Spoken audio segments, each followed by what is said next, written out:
In this screencast, I'm going to show how we load graphs or networks into Gephi and into igraph in R and compute some basic metrics that are commonly used in characterizing graphs. The screencast is done for students in ICS 622 at the University of Hawaii, Network Science, fall of 2016.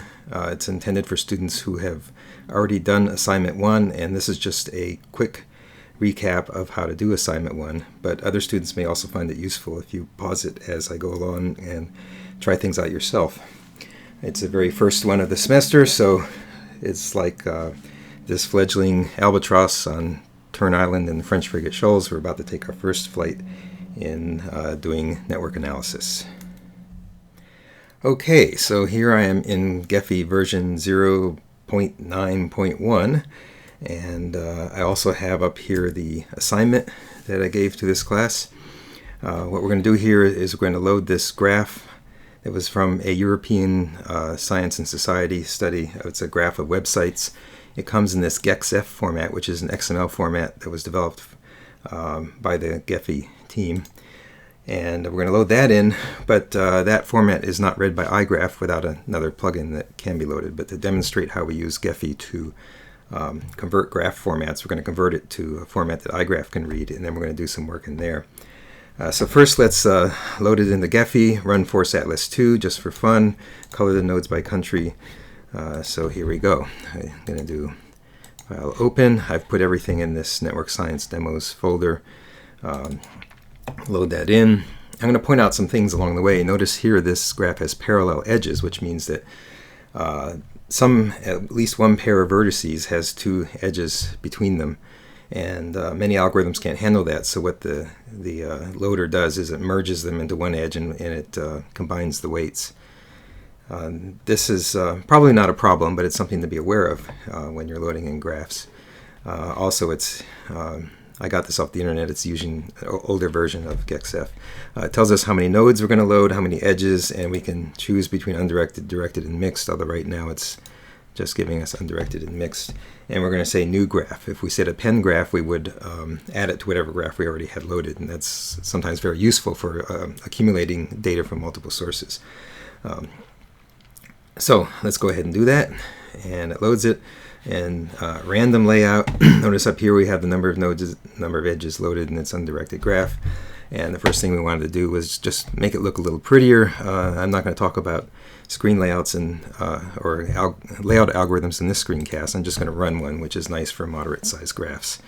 This force atlas 2, and we'll let it. That's probably good enough there. We'll stop it. And then under nodes attribute, I'm going to pick this color icon, and I'm going to say let's color it by country. And so it's given each country a color. You can see the percentage of nodes it has each country attribute, and we'll apply it. And so there you have a pretty graph. I'm using a mouse with a wheel on it, a nice Logitech mouse, and the wheel makes it very easy to zoom in and out. And then the right button is used for moving around in the graph. But today we're going to move on to some other issues. Let's go back to the assignment and see what we're supposed to do here. We've just done part 1. Now let's do part 2. We're going to load it into igraph. So we're going to take a look at what's in this graph, and then we're going to decide how to export it into a format that igraph can read. So let's take a look at the data laboratory. We've seen in a previous exercise in this class that if these attribute labels are quoted, that can cause problems for some kinds of graph formats. Here we don't see any problem there, but there's a whole lot of them. There's more than, it says maximum number of columns reached. There's more than it will display here. But I'm going to go ahead and go back to overview, and I'm going to write this out in 2 formats to show you an issue. And how to do this. So what we do is under File, Export, Graph File. I'm going to have to go down to my directory here. Whoops. Let's get down to Desktop, Demos. Okay. First, let's try this GML, Graph Markup Language format. One thing we want to do when we're saving Oh, by the way, I'm going to click on the graph title here, and that'll put it up here, but notice that it doesn't make the extension correct. So let's correct the extension there. Now make sure we have the full graph. If you have a filter on, then it'll only export a visible graph if you check that. But I don't want to export all this layout information. I just want the basic data in igraph, so I'm going to get rid of that. But I do want the label because that's what says the nodes in this graph are websites, and it's going to give the name of the website.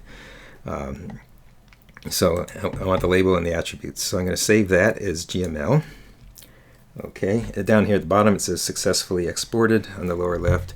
But I'm also going to do it again as another kind. By the way, these are image formats and these are graph file formats. Here I'm going to do it as a GraphML. Given that we read in an XML based representation, maybe this will work well too. So okay, GraphML. And again, let's check. Each one will be different. Each format will have different things to check here. I'm going to just leave attributes. Presumably the label is under attributes in this one. And check everything looks okay, and go ahead and save that. So we have successfully exported the GraphML format. Now, checking in with our assignment, what we're supposed to do is we chose a format that preserves all attributes. By the way, I did not write it out as .NET because the PyEC format, because that doesn't write attributes out. Okay, so now we're going to load it into igraph, and we're going to just show that we loaded it by printing it out. So I'm going to go to igraph now, or R. I have to do library igraph, which you should have already installed to make it available. And then I'm going to do, oh yes, we better set our workspace to, it's actually under MISC, change working directory. I'm going to make sure that we're all in the same place here. So the default will be this directory, so I don't need to specify the directory path anymore. So now I'm going to say, let's see, what is this graph called? This was a Web Science. I'm going to call it WS for Web Atlas, WA. I'm going to call it WA for Web Atlas and give it a short but meaningful name. Read graph, and then we want the name of the file, which you can just do from memory, or you could, if you want, go into terminal. And let me get a prettier terminal here that you can read better. Desktop net science. All right, so I'm going to read in, first I'm going to try reading in the GML one. Okay, so I'll put that there, and then you have to say format equal GML. Okay, now we get an error. This is interesting. So I did figure out why this error happens. I'm going to pause a second here and bring up to show you what's going on with this error. So when I got that error, I looked at the file. Here's a GML file. GML is intended to be human readable and editable, as well as machine readable and editable. That's why it has this nice layout. And, but I looked down and noticed that we have some special characters from French in here. There were also further down somewhere, there was a single quote inside the double quote. And first I tried to remove those single quotes, and that didn't make a difference. But then what I did is I went back in the Gephi and I wrote out another GML, but I told it not to write the labels. So you notice here the label here that has the funny character is not in here. And if I actually load that, as I'll show you here in, I've got it here now, no labels. And so I'll just use up arrow to get this back, and I will replace that with, I'm going to call this WGML, no label, and as you can see, it works. And by the way, this is the next thing you're supposed to do, is to just type out the graph and see that it has 1285 vertices, 6462 edges. That's also what this says in Gephi, so we're good there, and it tells you what all the attributes are, which in this case won't have the label. But continuing, we have also this GraphML format. Since we originally read the data from a XML-based representation, it maybe makes sense that this a different XML-based representation will handle things better. And in particular, notice that it gives the character encoding here, so that it's signaling the parser that it should expect certain kinds of characters. So here it is again, that special character. And when I read that kind of graph in, so let's go and get the GraphML. Oops, get back to R, get this back. I'm going to go ahead and I'll just call this WA. This is the one I'll work with. And we're going to say, use that one, but the format is GraphML, okay?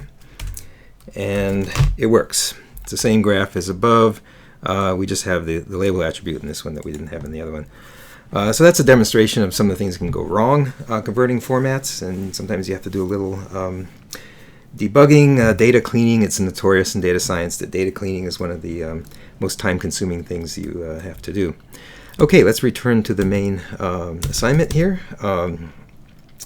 and see what we're supposed to do next. Okay, so now I ask you to do a series of things in both Gephi and igraph. Not all is available in Gephi, and compare the results. So how do we compute the degree in Gephi and igraph, and then let's look at the degree distribution of the graph. Okay.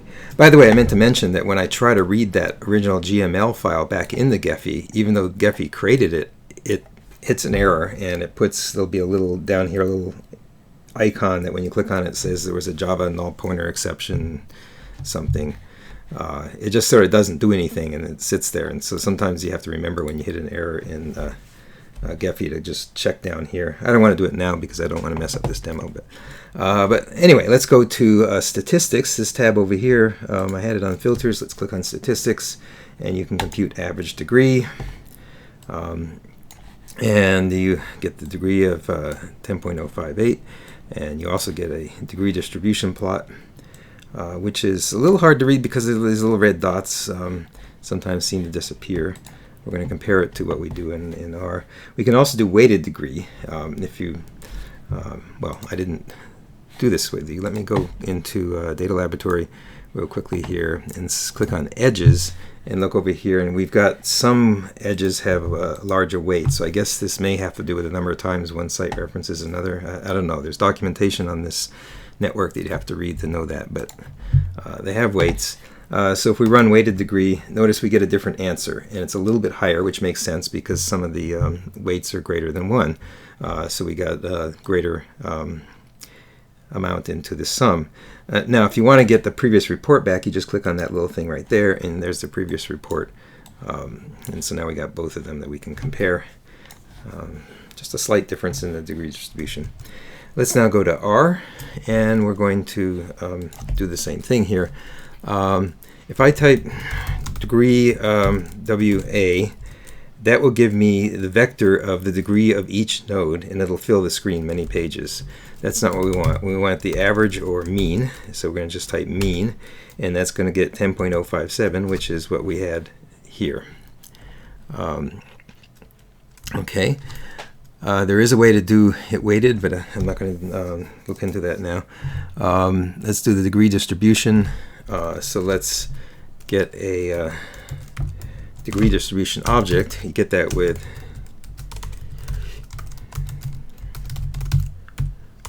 okay, I keep typing S because my previous demo had an S in it.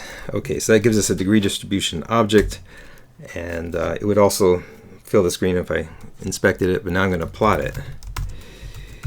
WA.dd. And so there's a nice plot, and notice how it's kind of similar to the Gephi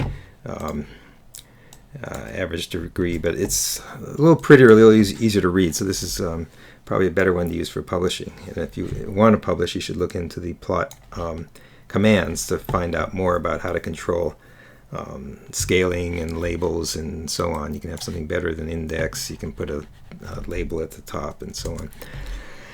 Okay, so that was what I was supposed to do here, and the results were consistent. Let's go on to distances.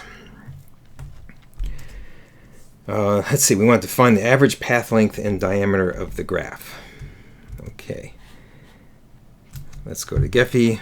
We're done with these. Network diameter gives you the diameter of the graph, which is if you compute the shortest paths between every pair of vertices, this will be the longest one. In order to do that, you have to compute all pairs' shortest paths between the vertices. And that's also going to give you the average path length, because in order to find the average of the path lengths, you have to compute all the paths. So it doesn't matter which of these two you click on, it's going to run both of them. Later on, we're going to learn about between this closeless centrality. They are also based on paths, so it computes them at the same time. Computing shortest paths between all pairs of vertices is computationally expensive. If this was a very large graph, it would take a long time, so you only want to do it once if you can and get as many metrics out of it. That's why Gephi does it this way. So I do normalize centralities, but again, we'll talk about that later. Let's just run it, and notice it takes a little while even on this moderate graph. And when it finishes, it gives us the diameter being 10 and the path length being 3.895. Okay, now let's go to igraph. So to get the average path length, there is an average path length method here, 3.895. 3.895, okay. But they seem to have replaced it with mean distance, shows up in the documentation now. By the way, many of these other ones, I think there's a degree dot distribution, and there might even be a read dot graph. They're changing the names, so just check the documentation. But when I know that this one's there because when I type this at the bottom of the screen here, it's showing me the arguments. And I'm using the plain R environment. R Studio is probably nicer for development, but I'm using this one because for the screencast I want to control the window size, whereas R Studio kind of tiles the windows, and here I want the window to fill the screen, so that's why I'm doing that. Anyway, mean distance, and we get the same result. Okay, but what about the diameter? And notice here it's redoing the computation. There's probably a way to get the paths first and then get these parameters out of it, but this graph isn't that big, so it doesn't take that long. Now, we have a diameter of 12. Gephi reported a diameter of 10. What is going on here? Back in R, if we look at the documentation for diameter, you can do that with the question mark like that, and it comes up. And let's look at some of the arguments here. Directed equal true, unconnected is true, weights equal null. So I had the hypothesis that maybe we get a longer distance in igraph because it's including the weights. So I tried doing this again with, here we go, just to force it, it should be the default, and that didn't do it. But then I did some poking around. I can't remember where I found this. It's actually not documented here. But I found out that what we really want to have here is diameter weights equal NA, which means not available in R. And that forces it to not use the default. Because diameter by default will, if it sees a weight, right here, see weight, if it sees a weight attribute, it will use it. So now if I say weight equal NA, then I get the 10. Okay, so here's a lesson. You need to know the algorithms behind these commands. Here I got different results in two environments, and if I had just run it in one and trusted it, I might have published invalid results. It's good to run it in things in different environments to check for inconsistencies, but even more importantly, really know your tools and know what algorithm and the parameters of the algorithm that you're running here. Okay, so we've resolved that difficulty. The diameter is consistent with that in Gephi, because apparently Gephi is not using weights in the computation. One little problem with Gephi is that not everything is documented. This one does cite an old paper on betweenness centrality, but it's a little hard to find documentation in Gephi on the algorithms. Let's now go back to what we were doing here. The next thing was clustering, which is to find and compare the average clustering coefficient in Gephi That's the only one it has right now. And the transitivity in igraph. Remember that clustering coefficient is node centric. For a given node, what proportion of its neighbors are connected to each other. Transitivity is more of a global edge centric measure. It says if two edges share a vertex, or another way to put it is three vertices are in a connected triplet, is it a triangle? If I go to this ultimate pin here, I can just draw it really quickly. Just say what proportion of, if I got three vertices and they're connected like this, what proportion of those actually are closed like that? That's what transitivity is. Okay. Okay, so let's do clustering. So let's go to Gephi first of all, and we're going to use the average clustering coefficient. And it runs, asks us directed or undirected. Right here we have the choice only of undirected. And it gives us a clustering coefficient distribution. This one does tell us the algorithm it uses, and it finds a clustering coefficient of 0.381. Let's now go to R, and we're going to use the transitivity command on our graph. But now we're going to say type equals average. If you look down at the line down here, there's lots of different ways. Some of these are synonyms for each other. There's lots of different ways of saying it, but basically there's two here. One is average. 0.381, 0.381. igraph gives you more significant digits. Gephi is rounding off there. But then we can also do global. So this is the one with the triangles. How many triplets are closed in the triangles? And it's a smaller proportion. The reason for this is that average clustering coefficient computes the clustering coefficient of each vertex, and then it averages all those numbers. So a low degree node will contribute equally to the result as a high degree node. And if you're more interested in the edge structure of the graph, that's not as accurate. Because the low degree node will only have a few edges, but it's contributed the same to the result as a node that may have hundreds of edges. So the global transitivity gives each edge equal weight in the result. And low degree nodes may have a higher local clustering coefficient because high degree nodes are hubs that connect to many things that are not connected to each other. That's something we're going to study a little later, but it makes sense here that the global is lower than the average because of something called scale-free networks and hubs that we're going to study later. Okay, so let's finish up with components. For components, we're supposed to find the components of the connected components of the graph and the component distribution. So let's go to Gephi first and find the components, which is right here. I'm going to run and say let's do it undirected. And we have 6 weakly connected components. The size distribution is kind of hard to interpret. There's the algorithm down there. Let's set this aside now, and let's go to R. And we're going to ask it to count the components. Oops. Notice we can give it the mode weak or strong. This is an undirected graph, so that doesn't apply. So we're going to have 6, just like in Gephi. Now we want to see the component distribution. We already have that in Gephi. It's really kind of hard to read. We've got a dot there, and it looks like actually a line down there, maybe. But let's do it in R, where we can say the component distribution, I'm just making up a name here, is that, and we're going to plot.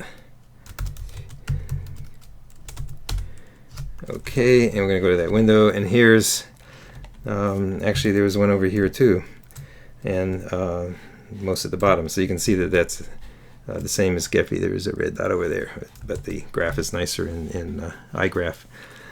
These can be written out to image files through methods that we may get into later. Okay, but the last thing we wanted to do here, I asked the students in this class to find and interpret the isolated components. This caused students some trouble, I think. It's interesting. The graph, this layout here, puts everything in the middle, except if you zoom out and you look really carefully, it for some reason puts the other components way off in space here, and so my students were having trouble finding it. Those students who were relying on this were having trouble finding it. And maybe if we zoom in enough, we can separate them. There we go. And we can turn on the label, and oh, that's really ugly. Let's make it smaller maybe. And we can see, for example, that this looks like something in Poland having to do with gender, 3 sites having to do with gender. And you can search around here and eventually find, now that the labels are on, things in Montenegro. By the way, you can click on this question mark thing, and you can click on the nodes, and it'll bring up information here as well, where you can see, okay, these seem to be major museums of Montenegro. If I scroll down, the country will all be Montenegro for these nodes right here. So if you click on them, you see that the country is staying the same. That's one way to find it. Now, another thing we can do is go to Appearance, say Nodes Attribute. Just like we had country, we can color the graph by, where is it? Component ID has been added to the list. And we can click on this thing down here to center the graph, and we can see those are all in one big connected component, but then there's these other ones too. And this tells us that 98.99% of the nodes are in one component, so the other one's a little in there. That's why they're hard to find. One student pointed out another way to do this, which is attributes, partition, component ID, and now you can filter the graph. You can say, I only want to see the thing in that. There it is. So now it's only displaying the things in this component. Of course, you still got to find it in this 2D space. I'm going to turn that filter off now, and okay, so we got everything back. But another way to do this is go in the data laboratory, and let's go back to nodes. I don't see a component column here, but that's because there's too many columns. I'm not going to look at these tag things, so I'm just going to get rid of all these tag things. You can always add them later if you want to use them for analysis. They're still there. So if I do that, it will now let me add component ID. And by the way, there's all this other stuff that's been computed, like degree and weighted degree. Maybe I'll add them. Okay, so here we go. So if I now click on the component ID column, I can support, and I can find that there's two sites that are only connected to each other that have to do with the Kyoto Protocol. There's 2 more from Portugal. So those are from Italy, 2 more from Hungary, and these ones we saw from Montenegro and Poland. And then all the rest are in this big connected component. So these are the only isolated ones. So I wasn't really looking for any specific interpretation of this. I just wanted students to have to find them so that they could learn how to muck around in igraph and look at things. And of course you can do things here like what's the high degree node? This research site in Belgium is apparently an important hub connecting to many other sites.